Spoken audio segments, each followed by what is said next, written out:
It's 2 a.m. in Tokyo, 1900 here in St Moritz, 1800 in London and 1300 in Toronto. That's the time on Monocle Radio, brought to you by Chanel Watches.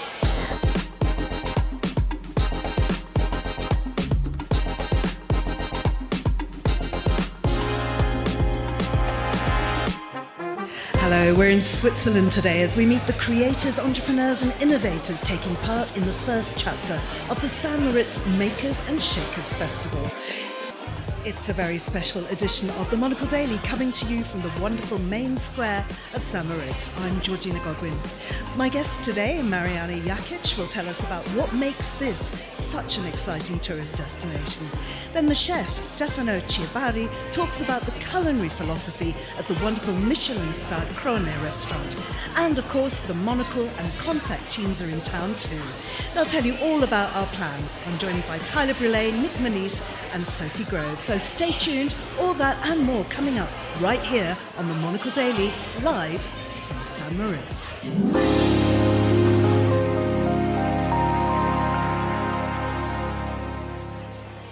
Hello. This is the Monocle Daily, live from St Moritz. I'm Georgina Godwin, and in the room with me, lots of fabulous party people. We're going to meet them in a moment, but I'm also joined by Brûlé, Monocle's editorial director, Nick Monisse, Monocle's design editor, and Sophie Grove, the editor of Confect, Monocle's sister publication. Welcome to you all. I mean, we're also party people, surely. You, Nick Monisse, are the most party person. That's exactly what I needed to hear. Georgina, great to see you back here because it's been a while. We were actually up here. It's interesting. We're talking about something called the Makers and Shakers here in St Moritz. I also feel that you're a little bit of a trailblazer alongside also our Sophie Grove here as well, because you were really part of one of the first Monocle weekenders that we ever did here. In, of course, a very snowy setting, very different from the summer scene we have now, 25 degrees up in St Moritz. It is absolutely amazing seeing it in summer. Winter was exquisite, as everybody here knows, and we had this wonderful, cosy weekend with an author. But this summer is quite different, and we're going to be hearing a little bit later about what St Moritz is doing to kind of build on that and to make the season last a full 9 months. But I wonder, Tyler, for you, I know you spend a great deal of time here. Mountain life is really alive. Yeah, it is, and it's remarkable sort of looking at what is happening this summer, and really sort of the growth we've seen, Georgina, just in terms of numbers, and we'll be talking a little bit about this, I think, in a moment with Marijana, who runs St Moritz Tourism. But just on the streets, etc., it feels, take away this, that the snow's not here, but it is just absolutely alive. And I think that this is one of the remarkable things, because the summer season in the Alps, of course, was always that moment of summer fresh to get away from the big cities. But this is also a time of really sort of a different type of diversion as well. And it actually sort of brings to mind, Georgina, almost 4 years ago, Sophie, being in the lakes up here, the kind of Confect was almost about to be born at that point. So it has this sort of a special resonance for you here as well. Yeah, it's interesting coming up to our 4th anniversary of the magazine and looking back. In a way, the Confect is a bit of an homage to this style of living. I mean, this weekend, Makers and Shakers is about, it's about craft, it's about mountain life, it's about, bilberry picking or blueberry picking, and then maybe a lovely evening in a jazz club, a spin around the floor and an elegant meal. And that is the kind of quintessential Confect woman or man who's very active and is in the mountains hiking in the day, but also is interested in exploring the beauty of some of these crafts that we're going to explore this weekend. And I mean, just looking around this room, it's full of fantastically elegant women who are really they are the heartland of what Confect does. I mean, and that's why it's great to be here, because it's such a fountain of inspiration for the magazine. Just, sitting around, and also in Zurich, just meeting readers, but also meeting sort of also potential kind of contributors, people who are doing things that would instantly feel like they're part of our world, part of the magazine. It's like a kind of wonderful sort of gathering exercise for me as an editor to be here. So I'm very excited about the next couple of days. Now, we're here for the event called Makers and Shakers, but Nick, Obviously, you're our design editor. I know you've been looking around. I just heard you commenting on some of the buildings around this square. Tell us a little bit more about creativity in the mountains. I mean, we arrived here this morning, and I guess it's given us a chance to sort of have. I haven't been here for a couple of years, so it was nice to have a little bit of a wander around, kind of see the space, see some of the town, but also go up into the mountain. We had a lovely lunch at Trutz, and immediately the discussion wasn't about the latest things that have been built here, and we'll get to that in a moment, but the kind of heritage of the space. There's the thing that jumped out at me there were these amazing orange and brown umbrellas, which might initially not sound like the most appealing thing. I think if you were to pitch that to me over a phone call, I might be like, maybe we'll leave that out of the pages of Monocle. But the way that it worked in the context of this beautiful alpine restaurant, that had terraces that were kind of cascading down the mountainside, packed with people with sunny dispositions in the sun, covered by these amazing 1960s umbrellas. You kind of couldn't beat it, and I don't know.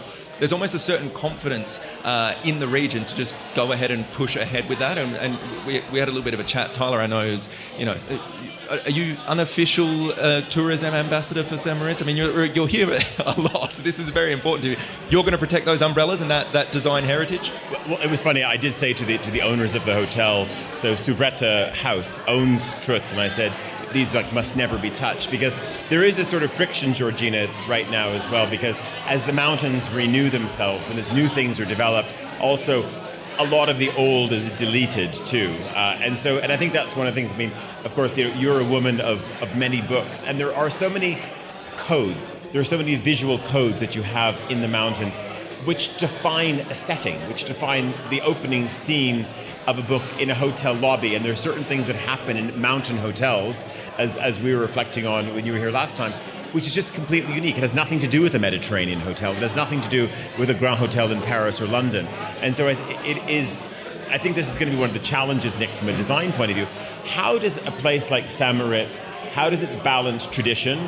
How does it look forward? How do I also recognize that I'm in a community that still also delivers part of the fantasy in a way, and that is a large part of what this is, and a fantasy that of course comes to life, I think, in a real way.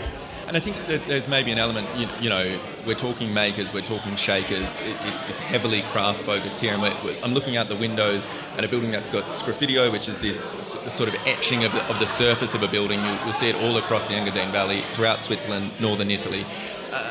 It's a hands-on skill set that is required to do it. It's not something that you can automate or buy off the shelf. And I think, this weekend, if we're coming back to making and shaking, I will say I was a little bit confused. I thought it was a dance festival, so that's why I signed up for this. But I will still be doing some shaking. But, we're talking about making and shaking. We're talking about protecting craft and talent in the region. And it's making sure that we celebrate things like sgraffito, those sorts of building features, and not letting them die away, or celebrating a lovely orange and brown umbrella as well. Absolutely. You were very taken by the umbrellas.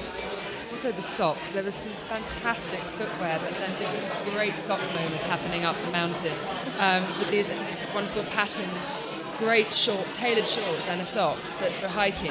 I'm taking that back to knee-high socks and short shorts. I mean, who would have thought? Tyler, you've been off to Clinic Good. Yes, we have some friends who are visiting from the US.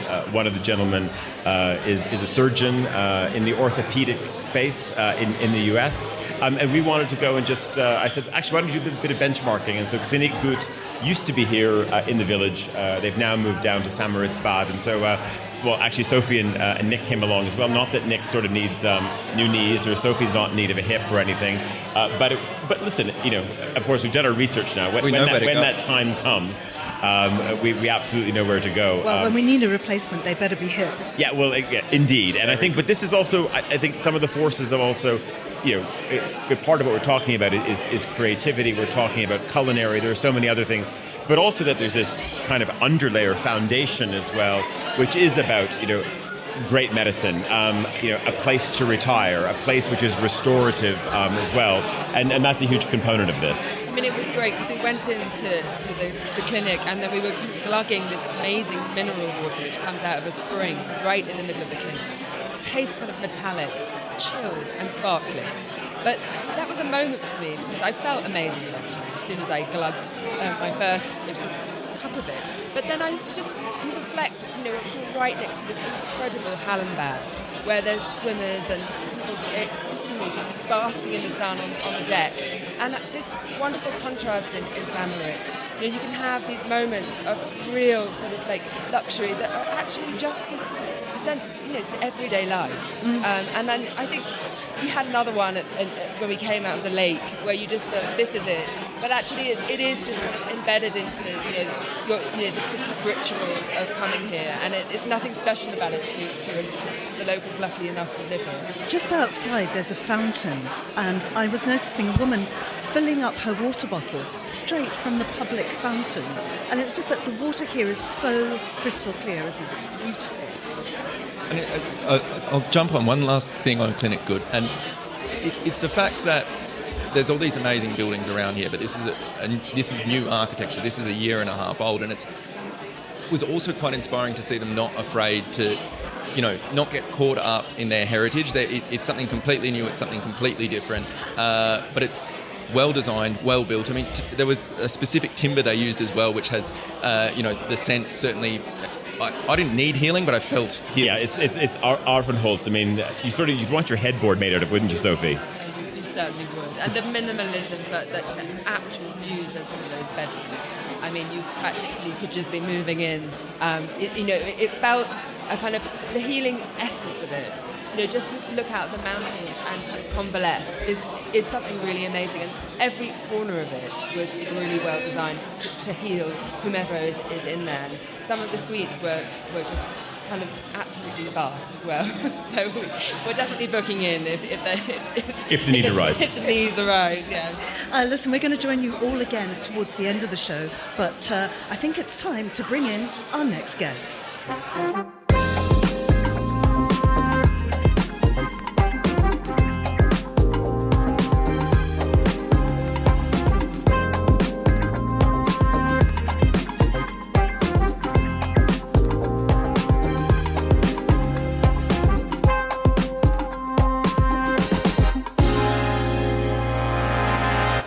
Listening to a special edition of the Monocle Daily, coming to you live from St Moritz in Switzerland with me, Georgina Godwin.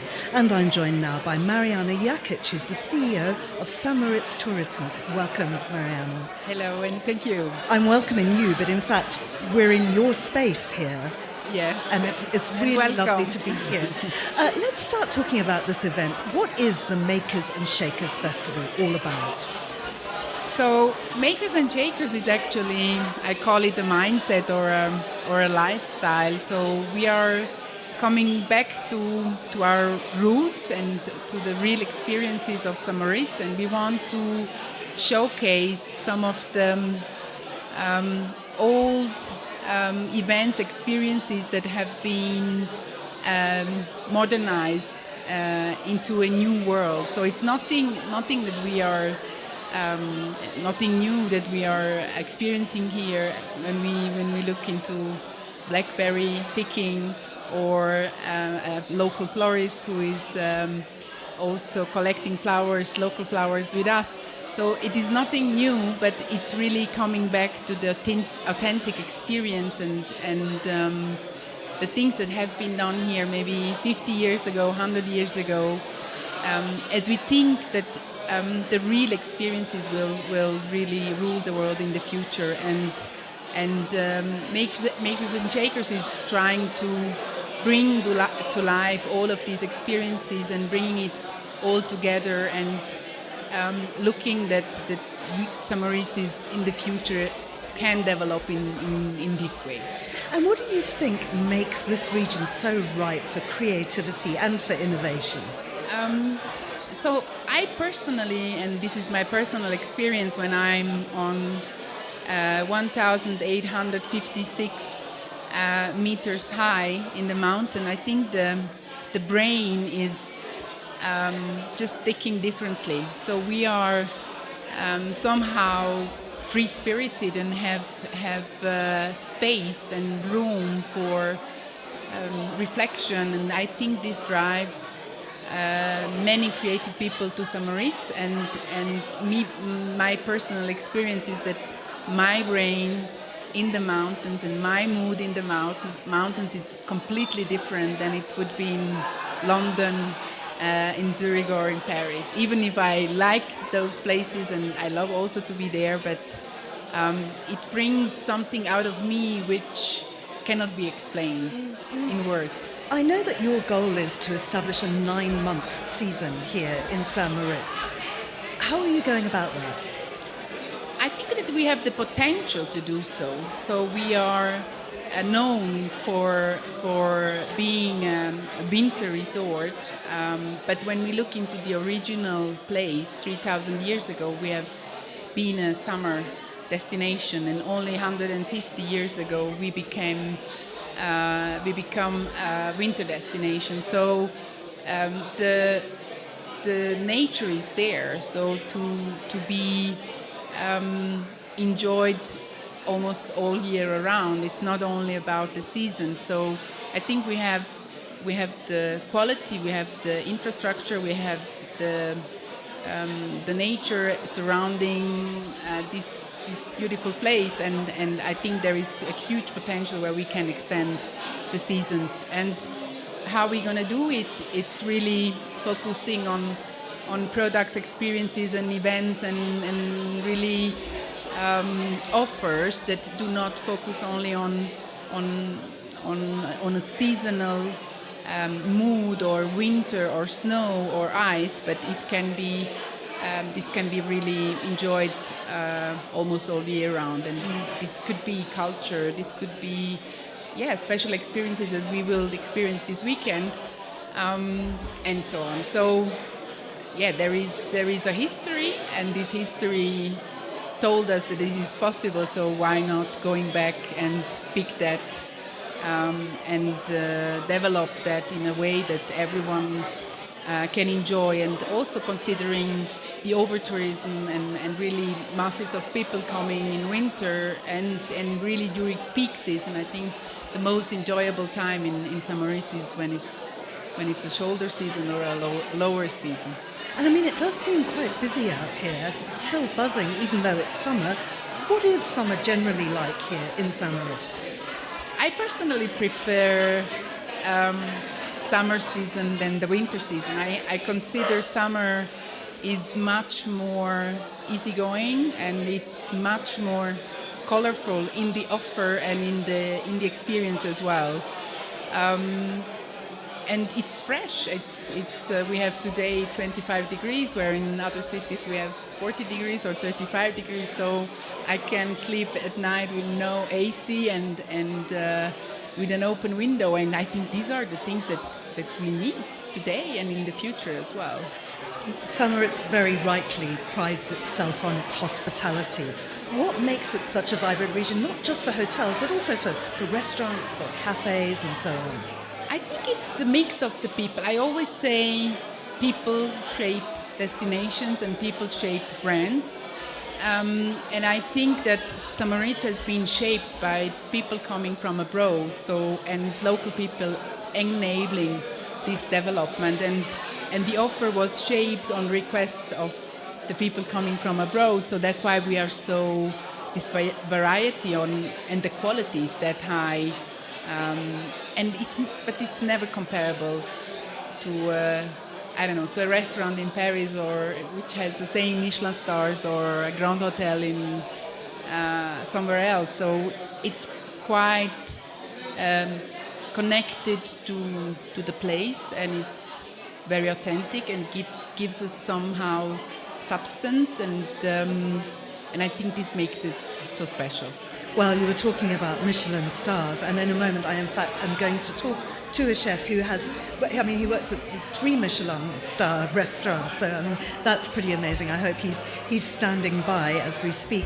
Before we go, what's your perfect day here? Where's breakfast? What's your perfect activity?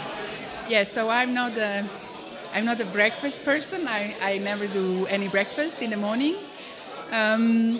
But my very special day in St Moritz, so I said before, I prefer summer than winter. I would wake up in the morning and do a hike in the mountains. After that, I would jump in one of our beautiful cold lakes, and maybe do a bike ride with my son. And at the end, I would go to the Renaissance bar of the Badruz Palace Hotel and have a nice Bellini. Have you just got the perfect job? Yes, I have a dream job. And many people say that, you don't have to do anything. So managing St Moritz and the brand St Moritz is just that easy. But no, we need really to make sure that what we have today, that we are sure that this is also gonna happen in the future. And I think this is now my job and the job of my team. Well, congratulations. Brand St Moritz is thriving. Marijana, thank you very much indeed. That's Marijana Jakic, who's CEO of St Moritz Tourismus. Stay with us. Our next guest right after this.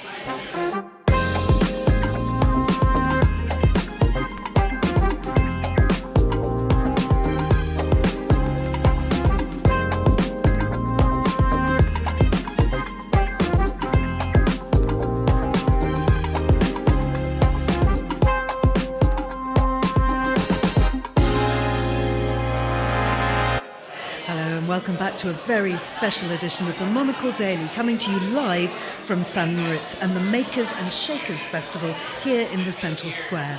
Well, I'm joined now by the chef, Stefano Ciabarri, who's executive chef at Krone restaurant. I love the chef and the Steph. Interchangeable. Stefano, many thanks for coming in and for providing this incredible food here we've had tonight.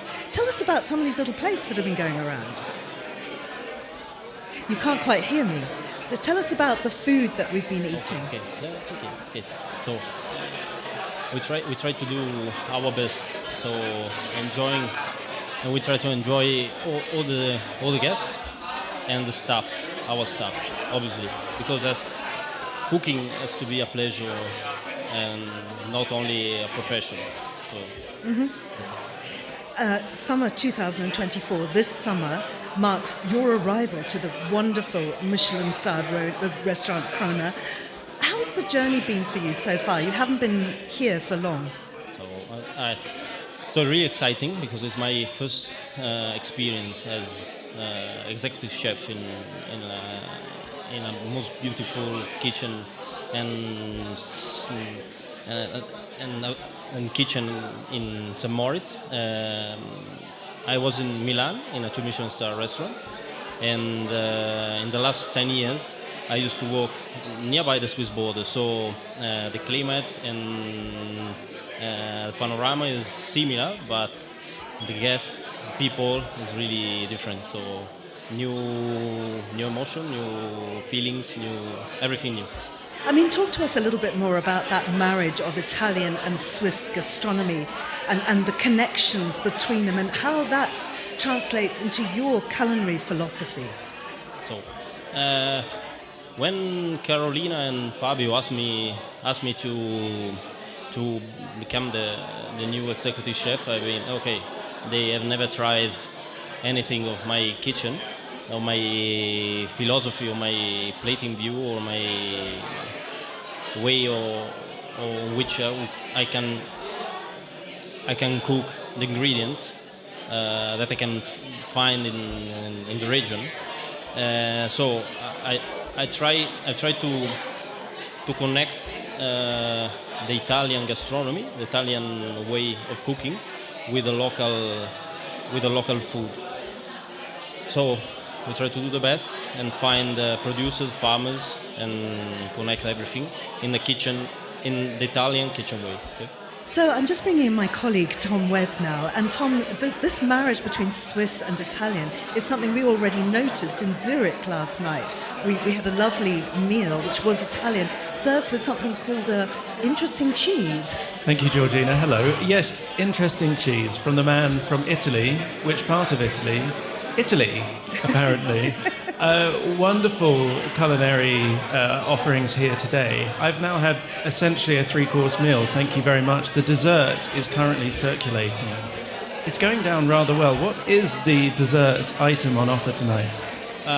So we mix exotic food like mango, with something like cream cheese that we can buy around here, so sweet and sour, and then we make some balls, yellow balls, glazed with mango glaze, and the cream cheese inside. So it's a kind of cheesecake. Okay. Wonderful stuff. Now, you're talking about exotics like mango, but I know that one of your main strands of your philosophy is to use locally sourced and locally produced foods. Sure. Tell us about how you managed to do that and about the provenance of your produce. So 99% of the food is from this area. For example, the lamb is from biological farm in Sots, from Casti. All the herbs and wild flowers and wild herbs we serve in the plates, pick it up in the fields around here. All the stuff, for example, the fish is or is farmed or is fished in Switzerland. So we try to find the best producer, the best farmers in this area. And you mostly work with small local businesses, right? Yep. How vital are restaurants like Krone just to keep the local economy alive in this way? It's really important to grow up, to make local connections with farmers, with all the economical points of interest in this area. We have to be like volano, an economical volano in our region. It's most important because we don't make too many guests, but it's important because 12 guests per night is the right number of service, and we can cook, for example, one lamb, and so we can go buy one lamb at a time and create connection. Really nice. There is going to be a 3-hour session on foraging for blueberries tomorrow. Will you be there? I've been told that it's sold out within an hour of bookings opening, so I'm extremely disappointed. And I know that Sophie Grove was very, very keen on doing it too. Apparently she's a big jam maker. But will you make the yoga? That's early morning. Oh, I'm very good at early mornings, so quite possibly. Good at early mornings isn't the same as being flexible and bendy and good at yoga, though, so I'm not sure about that. Stefano, many, many thanks for joining us. I'm going to let you go because I can see that there are a lot of hungry people out here that are longing to eat your food. It's been so delicious. I'm hoping to grab a bowl myself. And of course, local people must know that Krone is up, it's open for business, it's thriving, and you are here ready to feed them, right? Thank you. It's been a pleasure. That's Chef Stefano Ciabarri, who's executive chef at Krone Restaurant. We'll take a short break. When we come back, our Monocle team and, of course, our member from Confect will be around the table.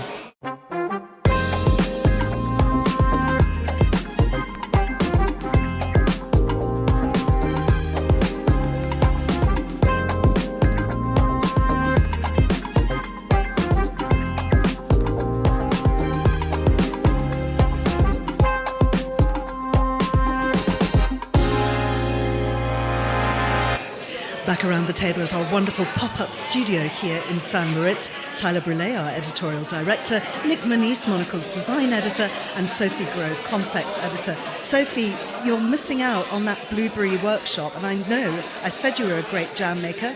Tell us more. Well, I do love a fruit gathering moment, and I think I might be in, because I spoke to Luigi and he thinks I might be able to get on the blueberry tour, and a bit of a jam making moment. I have to buy some shoes. My footwear isn't appropriate, so that's going to be another thing to do. And I've also found out a really great swim. Apparently we go to the Catholic church, hop in the river, swim down into the lake. So that's one for tomorrow as well. Oh, okay, this is all news to me. Okay, yeah. What are your plans for the rest of the weekend? And indeed, our plans? Well, I think everyone's plans for the weekend. So we're just looking at the square beyond, behind you, Georgina, and we'll be broadcasting our full weekend lineup is going to be coming here from across the weekend. So from 10 o'clock tomorrow morning, Central European time. We will be out here, of course, Monocle on Saturday, also Monocle on Sunday. We'll be here. Nick and Sophie are around, of course. Do I have to be on air? Because Sophie's plan actually sounded quite... Well, unless you're out sort of, helping Sophie find footwear. But no, we'll be here. And with an amazing array of guests as well. I should also say our listeners who might be heading towards the Engadine this weekend, heading towards St Moritz, we have a lovely little pop-up store, which is also happening. So if people are in the area in the midst, they should definitely stop by. Tyler, just before you go, looking further ahead, and I know it seems inconceivable that October will soon be here, and Istanbul indeed feels so far away, but we do have a fantastic event coming up that people here may well be interested in attending. Indeed. So we will be heading off to Istanbul. I mean, some of us the 8th, 9th, earlier, but 10th, 11th, 12th of October will be our Quality of Life conference. So last year we were in Munich, and Munich was about 3 weeks from now this time last year, but we will be at the... It's Columbus Day weekend in the US. Of course, we always have a lot of American delegates. And we will be, settling down on the Bosphorus. Sophie, a former, not hometown for you, but it was a former base for you. So it's going to be quite amazing to be returning, isn't it? I mean, it really is exciting. It's actually a decade since I lived there for a few years. And I can't wait to go back. The kind of absolute majestic, kind of the soul of that city is so huge, and I can't wait to show people around, and hopefully all my haunts are still there. And of course the architecture there is just out of this world. Phenomenal. I mean, I can't wait.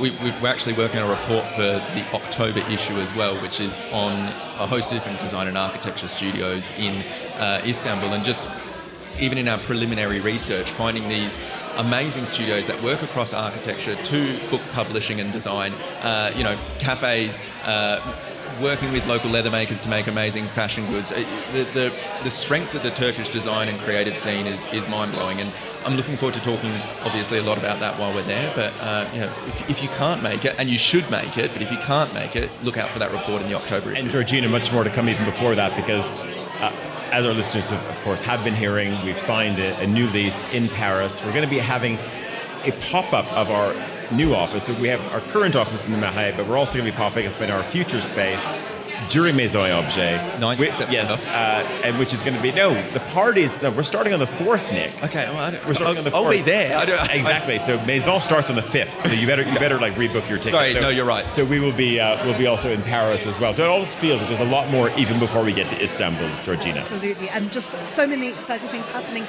just this weekend. So the three of you, I'm relying on you here tomorrow morning. Absolutely. Excellent. Yes. And I hope listeners will join us then. See you then. Thank you very much. That's all for this special edition of the Monocle Daily, coming to you from St Moritz. Thanks to all my guests. That's Marijana Jakic, Stefano Ciabarri, Tyler Brûlé, Nick Monisse and Sophie Grove. And a big thanks here to our team in St Moritz, our producer Paige Reynolds, our sound engineer Lily Austin, Tom Webb of course, and back in London our producer Carlotta Rebello and the sound engineer Flynn Simons. I'm Georgina Godwin here in St Moritz. The Monocle Daily is back in London at the same time on Monday, but do join us across the weekend as we continue our special broadcasts from the Swiss Alps. Goodbye and thanks for listening.